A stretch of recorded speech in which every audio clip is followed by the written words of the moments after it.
आगे हमरा बियाहक बात पर केला नहीं विचार। हमर भेला पर बियाह किया पिटै छ कपार।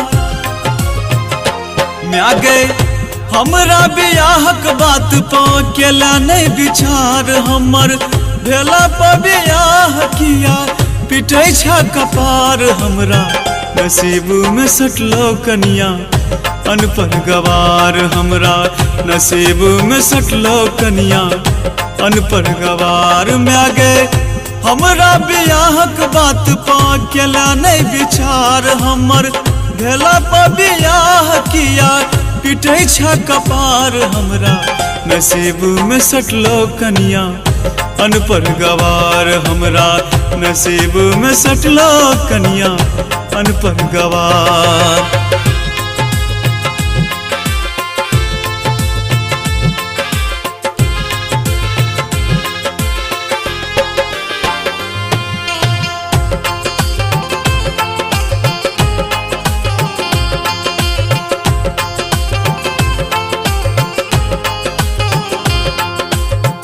छोटे सपसला हमरा क दुलार के करा क तू शादी माथ पर देला दुख के भार के।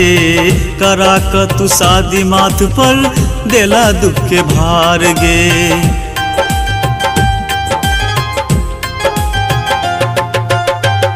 छोटे सपसला हमरा क दुलार गे करा क तू शादी माथ पर देला दुख के भार। में आगे जहिया से भेलै शादी भेलो दुख हजार। हमर भेला पर बियाह किया पिटै छ कपार। हमरा नसीब में सटलो कनिया अनपढ़ गवार। हमरा नसीब में सटलो कनिया अनपढ़ गवार।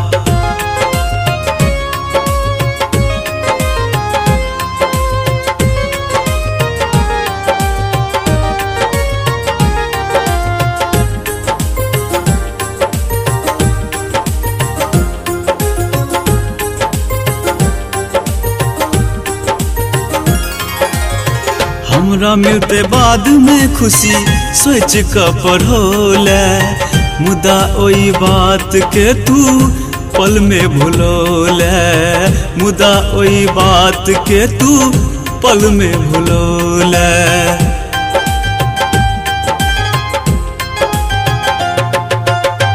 हमरा मिलते बाद में खुशी सोच क पढ़ोले।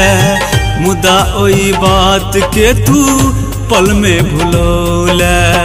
केहन बात केले जैसा जिंदगी भेल बेकार। हमर भेला पर बियाह किया पिटै छ कपार। हमरा नसीब में सटलो कनिया अनपढ़ गवार। हमरा नसीब में सटलो कनिया अनपढ़ गवार।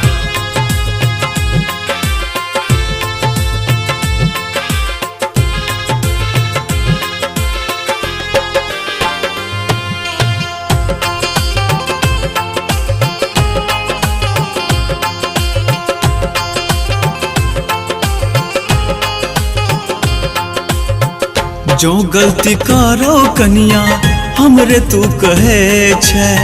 जत कतो स हम आबी पित्याले रहे छे। जत कतो स हम आबी पित्याले रहे छे।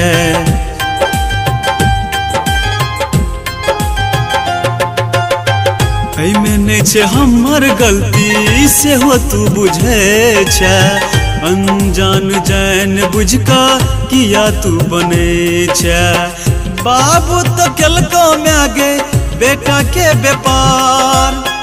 बेटा से केलको ऊ परायासन व्यवहार। हमरा नसीब में सटलो कनिया अनपढ़ गवार। हमरा नसीब में सटलो कनिया अनपढ़ गवार। हमरा नसीब में सटलो कनिया अनपढ़ गवार। हमरा नसीब में सटलो कनिया अनपढ़ गवार।